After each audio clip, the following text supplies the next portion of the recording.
नमस्कार, सुपर 10 देख रहे हैं आप। मैं हूं आशीष त्रिपाठी आपके साथ। मैं हूं आपके साथ अवंतिका श्रीवास्तव। शुरुआत करेंगे इंडिया सुपर 10 से।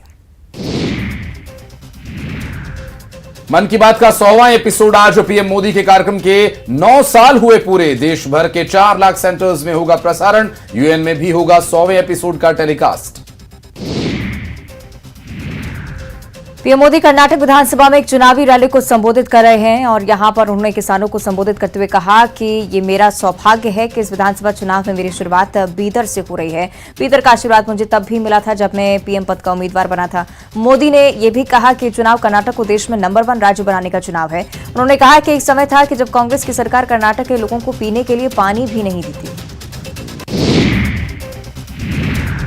कर्नाटक विधानसभा चुनाव को लेकर बीजेपी के शीर्ष नेताओं का ताबड़तोड़ प्रचार जारी। बीजेपी के 3 नेता पीएम मोदी, केंद्रीय मंत्री अमित शाह और बीजेपी के अध्यक्ष जेपी नड्डा ने कर्नाटक में किया प्रचार। पीएम मोदी ने बीदर जिले में हुमनाबाद में रैली को किया संबोधित। वहीं केंद्रीय गृह मंत्री अमित शाह ने कोडागू जिले के मडिकेरी में रोड शो किया, जबकि बीजेपी के अध्यक्ष जेपी नड्डा ने धारवाड़ जिले में कालाघाटी में किया रोड शो। बीजेपी अध्यक्ष जेपी नड्डा ने देवनहल्ली विधानसभा क्षेत्र में जनसभा को संबोधित कर जिला, बूथ, मंडल और शक्ति केंद्र के प्रमुख कार्यकर्ताओं के साथ संवाद कर भाजपा की प्रचंड जीत का मंत्र दिया। कहा कि कर्नाटक में प्रधानमंत्री नरेंद्र मोदी के कुशल नेतृत्व में सरकार की जन कल्याणकारी नीतियों से प्रचंड बहुमत की भाजपा की डबल इंजन की सरकार बनेगी।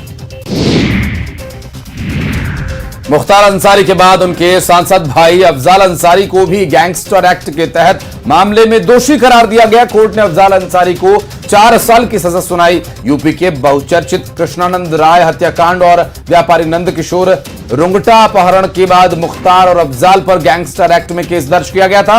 अफजाल अंसारी की संसद की सदस्यता भी खत्म।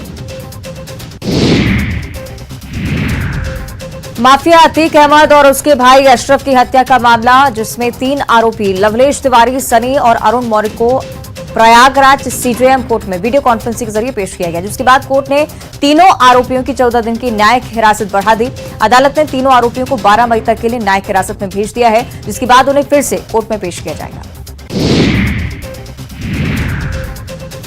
डब्ल्यूएफआई के अध्यक्ष ब्रजभूषण शरण के खिलाफ भारतीय पहलवानों का दिल्ली के जंतर मंतर पर प्रदर्शन जारी। प्रदर्शन में बजरंग पुनिया, साक्षी मलिक, विनेश फोगाट जैसे बड़े पहलवान धरने पर बैठे हुए हैं।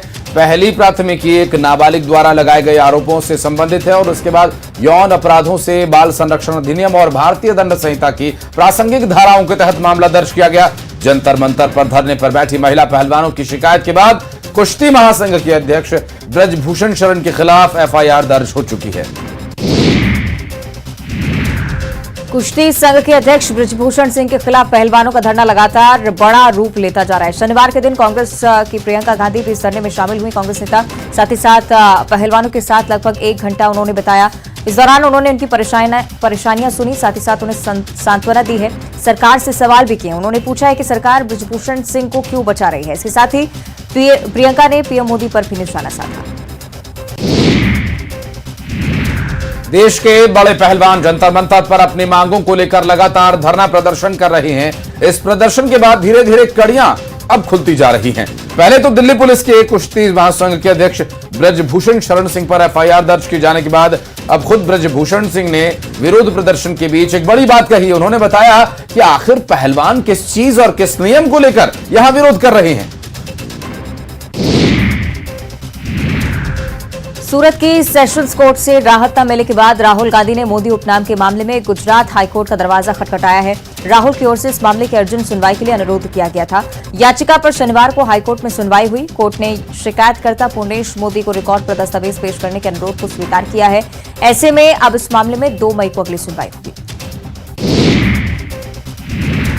ओडिशा पहुंचे झारखंड के मुख्यमंत्री हेमंत सोरेन का अलग अंदाज देखने को मिला, जहां वो अपनी पत्नी कल्पना मुर्मू सोरेन के साथ डांस करते नजर आए। दरअसल हेमंत सोरेन ने ओडिशा के एक स्कूल का दौरा किया, जहां हेमंत सोरेन और उनकी पत्नी कल्पना मुर्मू ने स्कूली बच्चों के साथ डांस किया। और अब बढ़ते आगे एमपी सुपर 10 पर नजर डालेंगे। कर्नाटक में चुनाव प्रचार कर रहे सीएम शिवराज ने कांग्रेस पर जोरदार हमला बोला। सिद्धरामैया, मल्लिकार्जुन खड़गे और शिवकुमार यानी कि एसएमएस से कर्नाटक को बचाने की बात कहते हुए उन्होंने कहा कि जैसे करप्ट मैसेज मोबाइल खराब कर देता है, ठीक वैसे ही कर्नाटक के भविष्य को खराब कर रहे हैं। वहीं उन्होंने पीएम मोदी पर दिए गए मल्लिकार्जुन खड़गे के बयान की आलोचना करते हुए कहा कि पीएम मोदी देश के लिए ऑक्सीजन के समान है। रतलाम पहुंचे बीजेपी प्रदेश अध्यक्ष वीडी शर्मा ने कांग्रेस पर जमकर हमला बोला। उन्होंने कहा कांग्रेस के खून में ही जहर भरा हुआ है। वीडी शर्मा ने कहा कि कांग्रेस अपना अस्तित्व खो रही है। कांग्रेस नेताओं को होश ही नहीं है कि वो क्या बोल रहे हैं। वीडी शर्मा जावरा में संघ की एक बैठक में शामिल होने के लिए पहुंचे थे। एमपी में जैसे जैसे विधानसभा चुनाव नजदीक आ रहे हैं, पार्टियां तैयारियों को लेकर कमर कसने लगी है। इसी कड़ी में बीजेपी ने अपने सभी जिलाध्यक्ष मंडल के कामकाज को लेकर रिपोर्ट तैयार की है, जिसके आधार पर बूथ विजय संकल्प अभियान में बेहतर काम नहीं करने वालों पर गाज गिर सकती है। बता दें कि बीजेपी 4 मई से लेकर 14 मई तक बूथ विजय संकल्प अभियान के तहत परफॉर्मेंस सुधारने का निर्देश दे चुकी है। खरगोन जिले के रावेड़ खेड़ी में बाजीराव पेशवा की 283वीं पुण्यतिथि पर बीजेपी ने एक कार्यक्रम किया, जिसमें प्रदेश के कृषि मंत्री और खरगोन के प्रभारी मंत्री कमल पटेल ने नया नारा दिया है। कमल पटेल का कहना, जो जीता वो सिकंदर नहीं बल्कि जो जीता वो बाजीराव होना चाहिए, क्योंकि बाजीराव पेशवा प्रथम अजय योद्धा थे। बीजेपी चाहती है कि युवा वर्ग सिकंदर की जगह बाजीराव पेशवा का नारा लगाए। मध्य प्रदेश में 10वीं और 12वीं की परीक्षा देने के बाद लाखों छात्र रिजल्ट का इंतजार कर रहे हैं। उन छात्रों के लिए जरूरी खबर है, 10वीं और 12वीं का रिजल्ट 25 मई तक आने की उम्मीद है। न्यूज 18 से स्कूल शिक्षा मंत्री इंदर सिंह परमार ने कहा है कि 10वीं कक्षा की कॉपियों के मूल्यांकन का काम लगभग पूरा हो चुका है। 12वीं की कॉपियां भी जल्द ही जांच ली जाएंगी, फिर एक साथ रिजल्ट जारी किया जाएगा। इंदौर में नारकोटिक्स विभाग ने बड़ी कार्रवाई करते हुए एक तस्कर को गिरफ्तार किया, जिसके पास से 80 किलो से ज्यादा अफीम बरामद की गई और बरामद अफीम की कीमत 2 करोड़ 40 लाख बताई जा रही है। तस्कर मणिपुर से अफीम लेकर गुजरात जा रहा था। मुखबिर की सूचना पर बेटमा बाईपास से तस्कर को गिरफ्तार किया गया। ग्वालियर में नगर निगम की टीम ने सड़क किनारे युवक को टॉयलेट करते पकड़ा और उसे सड़क पर ही उठक बैठक लगवाई। साथ ही ये चेतावनी भी दी कि अगर दोबारा वो कहीं भी गंदगी फैलाते हुए पाया गया तो उस पर कानूनी कार्रवाई की जाएगी। युवक से उठक बैठक लगवाने का वीडियो सोशल मीडिया पर वायरल हो रहा है। भोपाल में बीच सड़क पर फरारी कार से स्टंट की तस्वीरें सामने आई। वीआईपी रोड पर स्टंट करने के बाद ड्राइवर कार को लेकर रफूचक्कर हो गया। बताया जा रहा है कि सोशल मीडिया पर रील्स बनाने के चक्कर में यह स्टंट हो रहा था और उधर वीडियो के सामने आने के बाद पुलिस ड्राइवर और कार की तलाश में जुटी हुई है। शाजापुर के भूतेश्वर महादेव मंदिर के पास खुदाई के दौरान प्राचीन सुरंग मिली है। सुरंग को देखने के लिए बड़ी संख्या में लोग जुट गए। दरअसल भूतेश्वर महादेव मंदिर के पास प्रशासन की टीम अतिक्रमण हटाने पहुंची थी और इसी दौरान यहां जमीन के नीचे गुफानुमा गड्ढा दिखाई दिया। खुदाई की गई तो गुफा दिखाई दी। मंदिर के पुजारी और स्थानीय लोगों का मानना है कि इससे पहले भी यहां पर गुफा होने के प्रमाण मिले थे। सीहोर के बुदनी में जिला प्रशासन ने मामा करियर काउंसलिंग सेमिनार का आयोजन किया, जिसमें सीएम के बेटे कार्तिकेय सिंह चौहान और देश के प्रसिद्ध कैरियर काउंसलिंग संस्था कैड के विशेषज्ञों ने सफलता के टिप्स दिए। और इस मौके पर कार्तिकेय चौहान ने छात्रों को संबोधित करते हुए कहा कि करियर शब्द सरकारी और निजी क्षेत्रों में नौकरियों और रोजगार तक सीमित नहीं है, बल्कि व्यापक दृष्टिकोण में नए आयाम स्थापित करता है।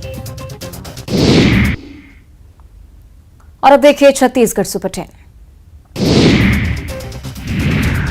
रायपुर में फ्रांस की विश्व प्रसिद्ध सोरबोन यूनिवर्सिटी ने मुख्यमंत्री भूपेश बघेल को मानद उपाधि से नवाजा। छत्तीसगढ़ की ग्रामीण अर्थव्यवस्था को सीमित और स्थानीय संसाधनों की उपयोगिता को बढ़ाने के लिए विशिष्ट पहल के लिए उन्हें डॉक्टरेट की उपाधि से नवाजा गया। सीएम बघेल ने कहा कि फ्रांस की प्रतिष्ठित सोरबोन यूनिवर्सिटी ने छत्तीसगढ़ शासन के विकास कार्यक्रमों को सराहा है और मुझे डॉक्टरेट की मानद उपाधि से नवाजा।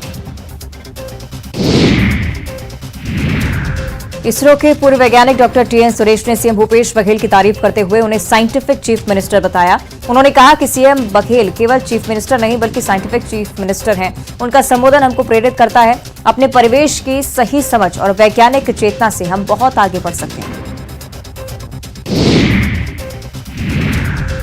और विधानसभा चुनाव को लेकर बिलासपुर में कांग्रेस की संभाग स्तरीय बैठक हुई। बैठक शहर के एक होटल में हुई और बैठक में कांग्रेस प्रदेश अध्यक्ष मोहन मरकाम, प्रदेश के सह प्रभारी चंदन यादव, राजस्व मंत्री जय सिंह सहित सभी जिलाध्यक्ष, ब्लॉक अध्यक्ष और बड़ी संख्या में कांग्रेस के कार्यकर्ता मौजूद रहे। विधानसभा अध्यक्ष चरणदास महंत ने भी बैठक में शिरकत की और बंद कमरे में पदाधिकारियों की बैठक हुई और आगामी विधानसभा चुनाव को लेकर विस्तार से मंथन किया गया।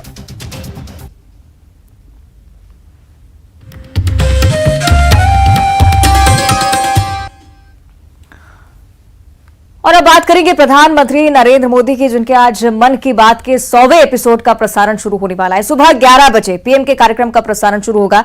खास बात यह है कि देश में तो लोग इसे सुनेंगे ही, साथ ही साथ न्यूयॉर्क